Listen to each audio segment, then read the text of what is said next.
Scientifically prove हो गया कि डाइटिंग मोटापा कम करने की बहुत ही घटिया टेक्निक है। सभी दोस्तों को ये कहना चाहूँगा कि डाइटिंग बिल्कुल नहीं करनी। Dieting is a totally unscientific method of reducing weight. Weight ज़्यादा होने का सबसे कॉमन काज है हाई ग्लाइसेमिक इंडेक्स वाले फूड खाना। जो वाइट राइस है, टोटली पॉलिश्ड राइस है, वो तो शुद्ध स्टार्च है, वो हाई ग्लाइसेमिक इंडेक्स है। जो 5 पिलर्स की बात है, वो पांचों पिलर्स हमने इकट्ठे यूज करने हैं। दोस्तों नमस्कार, आज एक बार फिर आपके साथ रूबरू होने जा रहे हैं विश्व प्रसिद्ध डॉक्टर अमर सिंह आजाद जी, और आज बात करेंगे मोटापे के बारे में। जी हाँ, मोटापा एक ऐसी बीमारी जिसके कारण आपको बीपी हो जाता है, मोटापे के कारण आपको शुगर हो जाती है, मोटापे के कारण आपको घुटनों के अंदर दर्द होना शुरू हो जाता है, कमर का दर्द शुरू होने लग जाता है, आपके अंदर सुस्ती बढ़ जाती है, आपका ब्लड का सर्कुलेशन प्रॉपर तरीके से फ्लो नहीं कर पाता है पूरी बॉडी के अंदर, आपका डाइजेस्टिव सिस्टम वीक हो जाता है। मोटापा एक ऐसी बीमारी है कि वो एक के साथ एक चीज़ फ्री नहीं लेके आता, बल्कि अनेक चीज़ें फ्री लेके आता है। और डॉक्टर साहब का ये कहना है कि आप मोटापे से घबराएं नहीं, मोटापा चंद दिनों के अंदर दूर हो सकता है केवल और केवल डाइट के माध्यम से। और 5 पिलर के बारे में डॉक्टर साहब हमेशा बात करते हैं। आज हम इस वीडियो के माध्यम से जानेंगे कि वो 5 पिलर क्या हैं और किस प्रकार से आप घर पर रहकर आप मोटापे को दूर कर सकते हैं। डॉक्टर साहब हमारे दर्शकों को बताइए कि क्या वाकई मोटापा घर रहकर भी ठीक हो सकता है? जो लोग बड़ी बड़ी एक्सरसाइज करते हैं, जिम के अंदर जाते हैं, रनिंग करते हैं, साइकिलिंग करते हैं, डाइटिंग करते हैं, क्या वो सारी चीज़ें सही हैं? देखो, वो जो बातें की जा रही है ना, एक तो जो आप डाइटिंग की बात की आपने, डाइटिंग बिल्कुल ही अभी अब साइंटिफिकली प्रूव हो गया कि डाइटिंग मोटापा कम करने की बहुत ही घटिया टेक्निक है जी। उसको यूज़ नहीं करना चाहिए, क्योंकि डाइटिंग से क्या होता है कि बॉडी वीक हो जाती है, और वीक बॉडी कभी भी कोऑपरेट नहीं करती है आपसे। वीक बॉडी फिर आपके अंदर पागलपन पैदा करेगी खाने का। आपका क्या होगा कि एकदम से तो आपका वेट कम हो जाएगा, आप बड़े खुश हो जाओगे, लेकिन 10, 15, 20 दिन, महीने के बाद बॉडी इतना पागलपन पैदा कर देगी खाने का कि उल्टा आपका वेट पहले से भी ज़्यादा हो जाएगा। तो ये अक्सर आपको ऐसे लोग मिलेंगे जो कहेंगे कि मैंने जी डाइटिंग की, पहले तो बहुत बढ़िया रहा, बाद में और भी ज़्यादा। बिल्कुल। तो मैं सभी दोस्तों को ये कहना चाहूँगा कि डाइटिंग बिल्कुल नहीं करनी। Dieting is a totally unscientific method of reducing weight. So पहली बात। दूसरी बात आ गई एक्सरसाइज की। एक्सरसाइज भी बहुत लोग ओवर एक्सरसाइज करते हैं, और ओवर एक्सरसाइज करके अपने आप को इंजर कर लेते हैं। एम्बिशियस होके वेट कम करने के लिए ओवर एक्सरसाइज भी नहीं करनी। एक्सरसाइज करनी है, मैं कोई एक्सरसाइज ये नहीं कह रहा कि एक्सरसाइज नहीं करनी, लेकिन एक्सरसाइज करनी है हेल्दी रहने के लिए। उतनी एक्सरसाइज करनी है जितनी आपकी बॉडी फील गुड देती है, जहाँ तक फील गुड की फीलिंग तक। आपको बॉडी को एग्जॉस्ट नहीं करना, आपको बॉडी को सजा नहीं देनी, पनिश नहीं करना। वेट कम करने के लिए वो मेथड भी नहीं चलेगा। आप कितनी देर पनिश करोगे? पनिश करोगे बॉडी बागी हो जाएगी। तो ये जो ओवर एक्सरसाइज है, ये भी रिकमेंडेड नहीं है, टोटली अनसाइंटिफिक है। तीसरा, जो डॉक्टर एलोपैथी में कर रहे हैं वो तो बहुत ही वाहियात है, सिर्फ साइंटिफिक ही नहीं है। वो जो पेट का आधा हिस्सा काट देते हैं भूख कम करने के लिए, या काट के फैट निकालते हैं, वो बहुत ही अनसाइंटिफिक और डैमेजिंग टेक्निक है। वो प्रूव हो चुका है कि उससे आपका वेट तो कम हो जाएगा, भूख कम हो जाएगी, तो आप कम खाने लगेंगे तो वेट कम हो जाएगा, लेकिन वो इतना डैमेजिंग टेक्निक है कि आपकी बॉडी को तो नरिशमेंट चाहिए। तो आपका अगर पेट ही काट दिया उन्होंने, तो पेट काटने से क्या होगा कि आपकी बॉडी को नरिशमेंट भी नहीं मिलेगी, तो आप उल्टा जल्दी मरोगे। तो आपको वो जल्दी मारने का एक बड़ा बढ़िया टेक्निक है। इसलिए वो जो सर्जरी करते हैं पेट काटने वाली या फैट निकालने वाली, वो भी ना सिर्फ अनसाइंटिफिक है, टोटली वाहियात है। और अब आए हम कि क्या टेक्निक है, क्या वेट कम करने का टेक्निक क्या है, क्यों वेट ज़्यादा होता क्यों है? पहली बात तो होता ही क्यों है। वेट ज़्यादा होने का सबसे कॉमन काज है हाई ग्लाइसेमिक इंडेक्स वाले फूड खाना। हाई ग्लाइसेमिक इंडेक्स का क्या मतलब है? वो खाने जो शुगर की पीक मारते हैं, एकदम से पीक मारते हैं। उसके पीछे इंसुलिन की पीक लगती है, और इंसुलिन सिर्फ शुगर को पचाने का ही एक हार्मोन नहीं है, वो मोटापा करने का भी हार्मोन है, तो वो ग्रोथ हार्मोन भी है। तो इसलिए जब शुगर हाई जाएगी, एकदम से पीक बजेगी, तो वो बॉडी के लिए अलार्म होता है, बॉडी के लिए इमरजेंसी होती है, उसके पीछे इंसुलिन की पीक मारनी पड़ती है बॉडी को। उससे क्या होता है कि आपकी बॉडी का वेट बढ़ता है। तो इसलिए सबसे ज़रूरी बात है कि हम हाई ग्लाइसीमिक इंडेक्स फूड ना खाएं। हाई ग्लाइसीमिक इंडेक्स का क्या मतलब है? जो चीनी वाली चीज़ें हैं, जो चीनी से बनी हुई चीज़ें वो नहीं खानी, जो आर्टिफिशियल मीठा है वो नहीं खाना, उसमें फल शामिल नहीं है। फल का मीठा मोटापा नहीं करता, चाहे वो केला भी हो, चीकू भी हो, जो भी हो, तो फल का मीठा मोटापा नहीं करता। लेकिन जो आर्टिफिशियल जो पर्टिकुलरली जो दानेदार चीनी है, दानेदार चीनी तो बहुत ही एक मीठी चीज़ों में सबसे घटिया चीज़ जो है वो दानेदार चीनी है, वो नहीं खानी हमको। अगर थोड़ा बहुत खाना है तो पाम जैगरी, खजूर का गुड़ या गन्ने का जो गुड़ शक्कर है, अगर ऑर्गेनिक मिल जाए तो बहुत बढ़िया, और दानेदार चीनी बिल्कुल भी नहीं। दूसरी बात आगे फास्ट फूड्स की। फास्ट फूड जितने भी हैं वो हाई ग्लाइसेमिक इंडेक्स फूड्स हैं, वो नहीं खाने। तीसरी बात आ गई मिठाइयाँ, ट्रीट्स, आइसक्रीम, केक्स, पेस्ट्रीज, मिठाइयाँ, ये नहीं खाने। कोल्ड ड्रिंक्स बहुत ही ज़्यादा शुगर होती है उनमें, बहुत ज़्यादा हाईली शुगरी हैं वो, चाहे वो रियल जूसेस भी क्यों ना हो। रियल जूसेस का मतलब ये नहीं कि वो रियल है, वो सिर्फ आपको धोखा देने के लिए उनका नाम रियल रखा गया है। कोई बॉटल बंद जूस रियल जूस नहीं होता, वो सब एसेंस डाले हुए हैं, और ना भी एसेंस डाले हो तो भी वो उनमें चीनी बहुत ज़्यादा है, शुगर बहुत ज़्यादा है। तो इसलिए अगर जूस पीना है तो फ्रेश खुद निकाला हुआ जूस पीना है, चाहे वो गन्ने का भी हो तो भी नुकसान नहीं करेगा, लेकिन ताज़ा निकाला हुआ। तो इसलिए जो हाई ग्लाइसेमिक इंडेक्स फूड सबसे पहले वो नहीं खाने। हमको क्या खाना है? High fibre diet. उसमें दूध, पर्टिकुलरली जो है दूध और गेहूं और वाइट राइस, ये 3 चीज़ें हैं मुझे लगता है हमको अपनी डाइट में से निकाल देनी चाहिए। बहुत ही स्ट्रिक्टली दूध और दूध की बनी हुई चीज़ें, उससे थोड़ा सा कम स्ट्रिक्टली व्हीट, और उससे थोड़ा सा और कम वाइट राइस कभी कभी अगर इमरजेंसी में खाने पड़ते हैं कोई बात नहीं, लेकिन वो भी कोशिश करें कि ब्राउन राइस या ब्लैक राइस या रेड राइस खाएं, जो छिलके वाले राइस होते हैं। वो जो वाइट राइस है, टोटली पॉलिश्ड राइस है, वो तो शुद्ध स्टार्च है, वो हाई ग्लाइसेमिक इंडेक्स है। तो इसलिए कभी कभी सिर्फ इमरजेंसी में आप थोड़े बहुत चावल खा सकते हो, लेकिन रूटीन में नहीं खाने। तो रूटीन में अनाज का बदल क्या है? हमारे पास बहुत बढ़िया बदल है अनाज के, वो है सबसे बढ़िया 5 मिलेट्स, जो डॉक्टर जो खादरवली जी बताते हैं, उनका जो श्रीधानिया, वो उन्होंने प्यार से, रिस्पेक्ट से, इज्जत से उन्होंने उन 5 अनाजों को नाम दिया श्रीधानिया। वो हैं कोदरा, कुटकी, कंगनी, हरी कंगनी और स्वांख। ये हाई फाइबर मिलेट्स हैं। उसके 2 नंबर पे आते हैं जिनको वो न्यूट्रल मिलेट्स बोलते हैं। ये पॉजिटिव मिलेट्स हैं, पॉजिटिव अनाज हैं। और न्यूट्रल अनाज में से हमारे पास बहुत ही बढ़िया अनाज हैं, ज्वार, जौ, मक्की और बाजरा। ये हमारे कॉमन अनाज हैं जो हमारे समाज में खाए जाते हैं। अभी रागी आ गया, रागी भी के लिया जा सकता है। किनुआ मार्केट में अवेलेबल है, किनुआ, चुलाई का आटा अवेलेबल है मार्केट में। तो ये चीज़ें जो हैं ये हम लोग खा सकते हैं, लेकिन सबसे उत्तम है हमारे पास 5 श्रीधानिया के जो मिलेट्स हैं। अगर वो खाएंगे तो मोटापा कम होगा कितना? 3 किलो 4 किलो हर महीने कम होगा, और लगातार होता रहेगा जब तक आपका वेट नॉर्मल नहीं आता। तो उसके साथ आप मोटापे के लिए आपको थायराइड टेस्ट करवाना है, क्योंकि थायराइड अगर साथ में होगा तो थायराइड वाले का मोटापा नहीं कम होता। तो इसलिए थायराइड को भी साथ में ट्रीट करना पड़ेगा। उसको ट्रीट करने के लिए थोड़े से डाइट के अलावा थोड़े से हर्बल क्या हेल्प लेनी पड़ती है, और मोटापे के लिए भी हमको थोड़ा सा मेडिसिनल प्लांट्स की हेल्प लेनी पड़ती है। जो 5 पिलर्स की बात है, वो 5 पिलर्स हमने इकट्ठे यूज़ करने हैं। 5 पिलर्स कौन से हैं? सबसे पहला पिलर और सबसे मोटा पिलर है डाइट। अगर डाइट जैसे मैंने बताया ठीक खाएंगे, हम लोग डाइट ठीक खाएंगे, 50% रॉ फ्रूट और सलाद और चटनी और जूसेस और जो ड्राई फ्रूट्स हैं और स्प्राउट्स हैं, ये रॉ हो गए, और बाकी का 50% स्टीम्ड या हल्का फुल्का बॉयल किया हुआ या हल्की फुल्की आंच पे बनाया हुआ कुक्ड फूड। तो ये डाइट होगी मोटा मोटा। और नंबर 2 पे आते हैं मेडिसिनल प्लांट्स, दवा पौधे बहुत ही वंडरफुल प्लांट्स होते हैं। बहुत सारे पौधों में वेट कम करने का गुण है।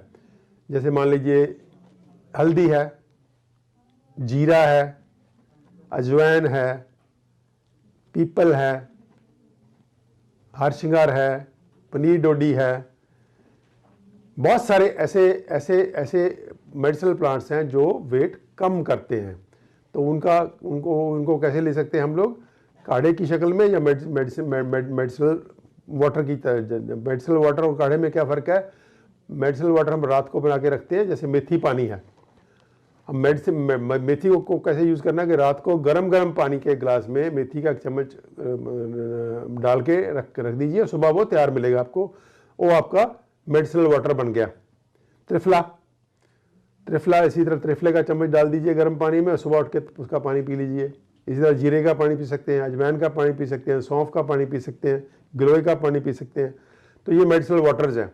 और काढ़ा जो अब उसको फिर बॉयल करना है 5 मिनट के लिए, और बॉयल करके उसके बाद उसमें अगर ज़रूरत पड़े तो आजकल सर्दियाँ जैसे खजूर डाल सकते हैं काट के, वो मीठा अपने आप ही कर देगी। खजूर डाल के उसको आप ले सकते हो। अगर नहीं खजूर का मौसम है तो थोड़ा गुड़ या शक्कर डाल सकते हैं। तो ये काढ़े की शक्ल में मेडिसिनल प्लांट्स लेने बहुत ही उत्तम है। फिर फक्की हैं, जो फक्की की शक्ल में भी लेते हैं। होल प्लांट्स, जो होल प्लांट्स हैं, ताज़े प्लांट्स मिल जाएँ तो बहुत ही बढ़िया, उसके ताज़े फ्रेश हो, नहीं तो फिर पाउडर फॉर्म में जो पाउडर होते हैं उनको हम फक्की बोलते हैं। हमारे कल्चर का वो पार्ट है, कब्ज़ की फक्की, मोटापे की फक्की, शुगर की फक्की। ये फक्कियाँ हमने बहुत सारी फक्कियाँ बनाई हुई हैं। फक्की का क्या मतलब है कि वो जो उसका जो पार्ट प्लांट का मेडिसिनल गुणों से ओतप्रोत है, उसको हम पाउडर फॉर्म में ले लेते हैं, ड्राई करके छाया में, शेड में ड्राई करके उसका पाउडर बना लेते हैं, उसको हम फक्की बोल देते हैं। तो फक्की अलग त्रिफला भी एक फक्की है। तो इसी तरह कब्ज़ की फक्की आपने पॉपुलर सुनी होगी, कब्ज़ की फक्कियाँ आती हैं। इसी तरह मोटापे की फक्की भी आती है। तो ये फक्कियाँ जो है ये भी बहुत बढ़िया हैं, फक्की साथ में ले सकते हैं हम मोटापे के लिए भी। नंबर 2 पिलर ये हो गया मेडिसिनल प्लांट्स का। तीसरा पिलर है एक्सरसाइज। एक्सरसाइज हेल्दी रहने के लिए बहुत ही ज़रूरी है। हमको एक्सरसाइज कितनी किस्म की हो सकती है। एक तो जनरल एक्सरसाइज में क्या आएगा, जैसे आपने वॉक करते हैं, सैर करते हैं, दौड़ते हैं, ट्रेडमिल करते हैं, जो कोई लड़कियां वो रस्सी वाली जो उनकी है हॉपिंग, रस्सी टपना जिसको बोलते हैं, वो 500-600 बार तक लड़कियां बड़े आराम से वन गो में कर लेती हैं। तो वो करना, या कोई गेम खेलनी, फुटबॉल खेल रहा है, कोई वॉलीबॉल खेल रहा है, कोई टेनिस खेल रहा है, कोई चिड़ी छिक्का खेल रहा है, तो ये गेम्स हैं। तो ये जनरल एक्सरसाइज हो गई। तो एक होती है स्ट्रेचिंग एक्सरसाइजेज। स्ट्रेचिंग एक्सरसाइज में जैसे योगा के आसन है। योगा के आसन तो चलो सिस्टमेटिक है, बहुत ही बढ़िया ढंग से हमारे ऋषि मुनियों ने बनाए हुए हैं।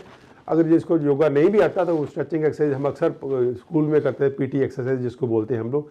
वो अलग अलग पार्ट की, उसका पर्पज़ क्या है कि पूरी बॉडी के हर जोड़ को उंगली से लेके मुंह तक सब केले जोड़ को हमने स्ट्रेच करना है।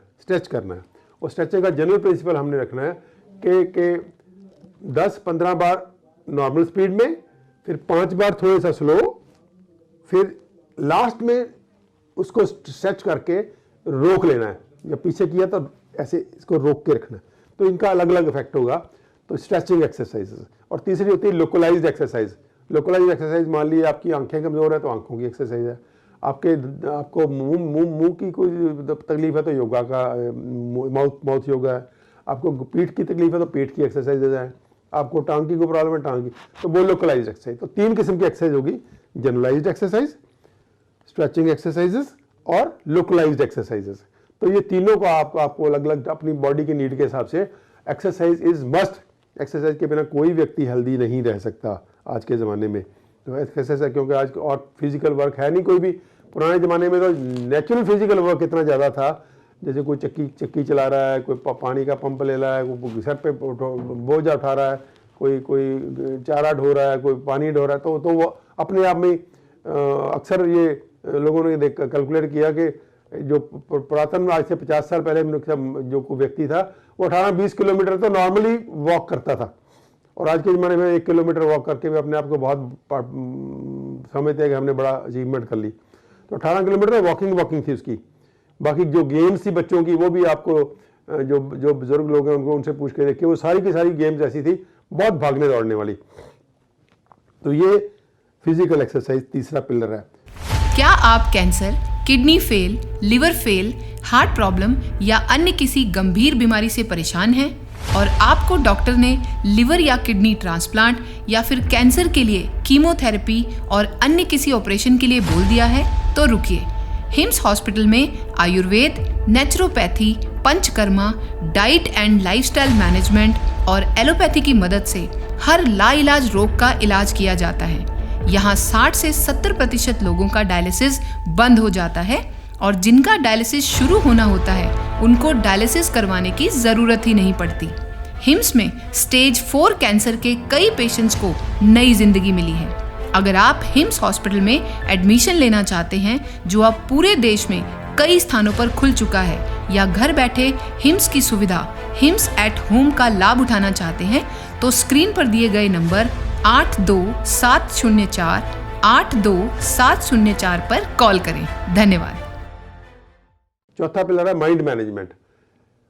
उदासी या जिसको बोलते हैं डिप्रेशन और चिंता, और जो मानसिक तौर पे जिसको कहते हैं जो डाउन रहना, चढ़ती कला में ना रहना, वो जो है वो अपने आप में एक बहुत बड़ी बीमारी है। जो लोग मानसिक मेंटली डाउन रहते हैं, अनहैप्पी रहते हैं, खुश नहीं होते, दुखी रहते हैं, वो बीमारियों को इनवाइट करते हैं। तो इसलिए खुश रहना बेहद ज़रूरी है। चढ़ती कला, जिसको हम पंजाबी में बोलते हैं, चढ़ती कला च रहना बहुत ज़रूरी है। चढ़ती कला, नानक नाम चढ़ती कला। चढ़ती कला जो होती है, जो चढ़ती कला में रहना, क्योंकि परमात्मा ने, कुदरत ने हमें ये जीवन दिया है, ये शरीर दिया है, बहुत ही उत्तम है। आसपास में इतनी सुंदरता दी है कि हमको कोई उदास होने की बात ही नहीं है। हम ऐसे ही अपने इमेजिनेशन में, अपने ख्यालों में ऐसी दुनिया खड़ी कर लेते हैं जिसमें हम उदास रहने लगते हैं। तो उदास रहना बहुत ही नेचर की और परमात्मा की तौहीन है अगर हम ज़िंदगी में उदास रहते हो तो।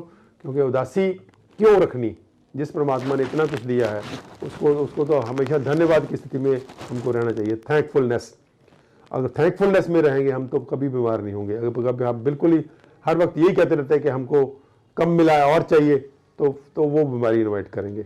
तो ये खुश और थैंकफुलनेस में रहना, जो खुशी और थैंकफुलनेस में रहना बहुत ही ज़रूरी है। और ये चौथा पिलर हो गया। और पांचवा पिलर है कि अलग अलग पैथीज़ को हमने अपनी अकल को यूज़ करके, अपनी सियानत को यूज़ करके, अपनी विजडम को यूज़ करके अडल्ट पैथीज़ को यूज़ करना है। जैसे होम्योपैथी कर सकते हैं हम लोग, बहुत ही बढ़िया।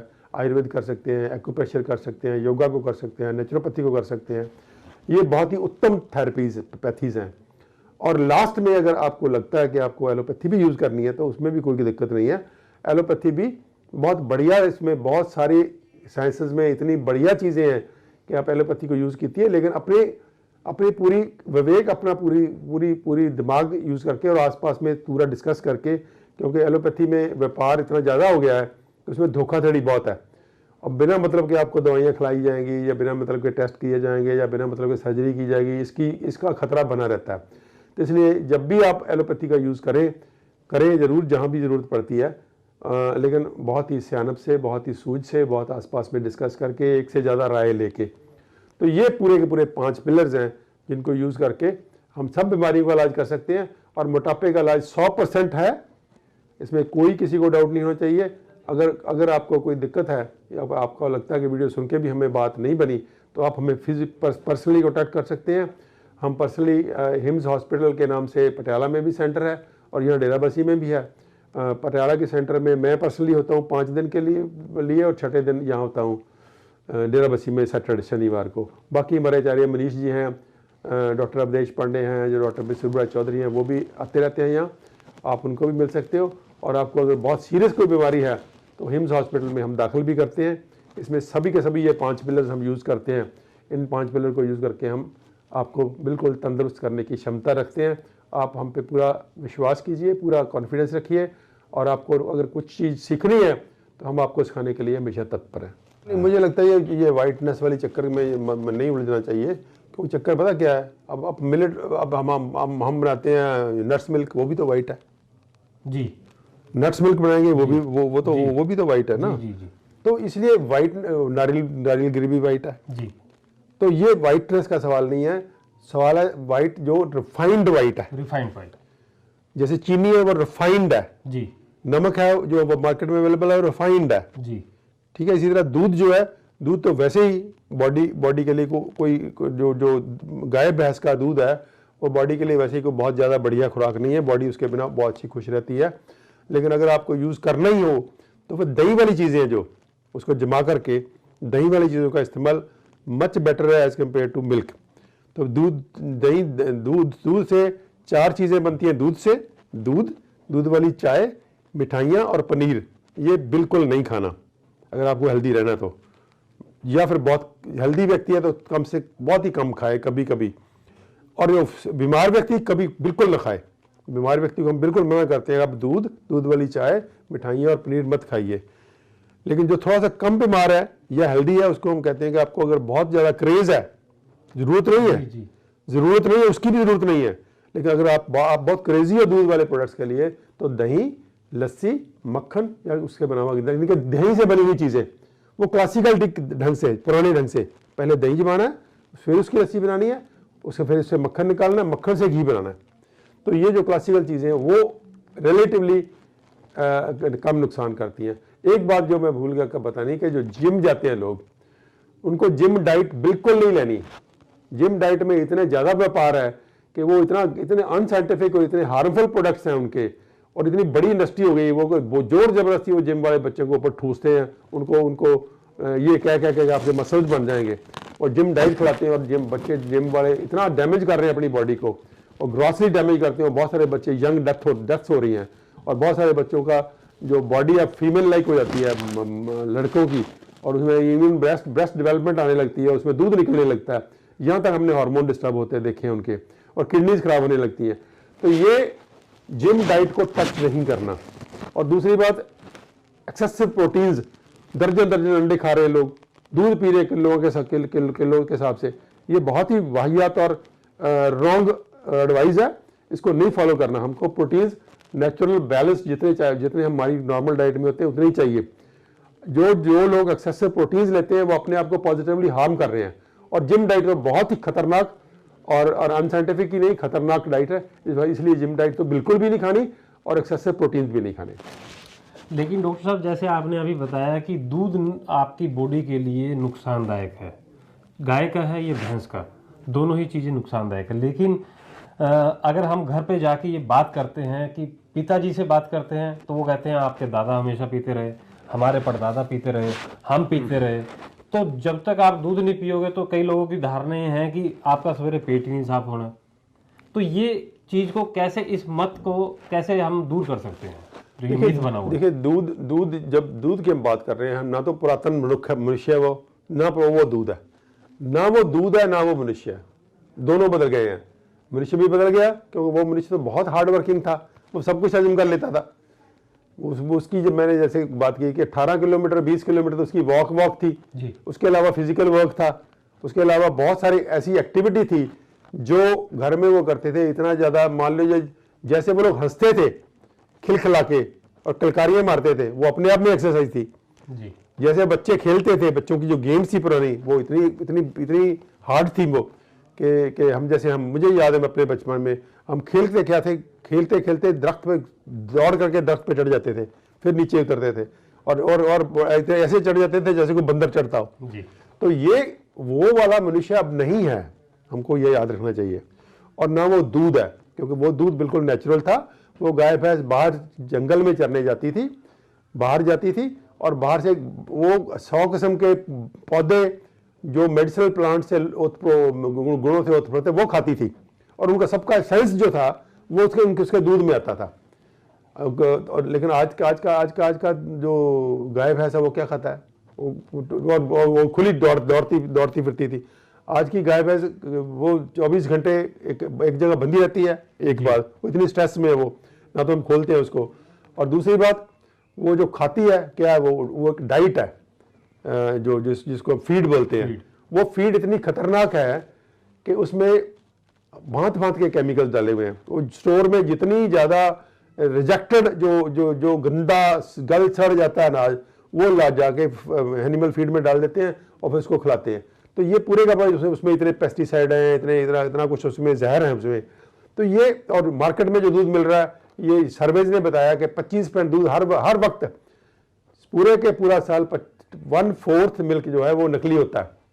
तो ये पैकेट का जो आज के ज़माने में ज़्यादातर लोग पैकेट का दूध यूज़ कर रहे हैं, तो ये दूध ना तो वो दूध है ना वो इंसान है, इसलिए वो कंपैरिजन ठीक बनता नहीं है। आज के बच्चे के लिए यही है कि आप दूध वाली चीज़ें मत लीजिए। अगर आपको लगता है कि आपका दूध बिल्कुल सही है, शुद्ध है, तो फिर आपको अगर बहुत शौक है तो वो दही वाली चीज़ें ले लीजिए। तो चंडीगढ़ में जो अभियान शुरू हुआ था, अब गुड़गांव, अमृतसर, दिल्ली, जालंधर, जयपुर, जोधपुर, लुधियाना, पटियाला, संगरूर, कई शहरों में हिम्स शुरू हो चुका है। हिम्स की ब्रांचेस शुरू हो चुकी हैं। अब हमें सिर्फ आपकी मदद चाहिए। भाई राजीव दीक्षित की याद में ये हिम्स शुरू हुआ था। भाई राजीव दीक्षित चाहते थे पूरे विश्व में आयुर्वेद का डंका बचे, आयुर्वेद की वजह से भारत विश्व गुरु बने। हमें आपकी मदद चाहिए। हर किडनी पेशेंट, लीवर फेल के पेशेंट और कैंसर के पेशेंट तक इस वीडियो को पहुंचाइए और भारत को विश्व गुरु बनाने में हमारी मदद कीजिए। धन्यवाद। जय हिंद।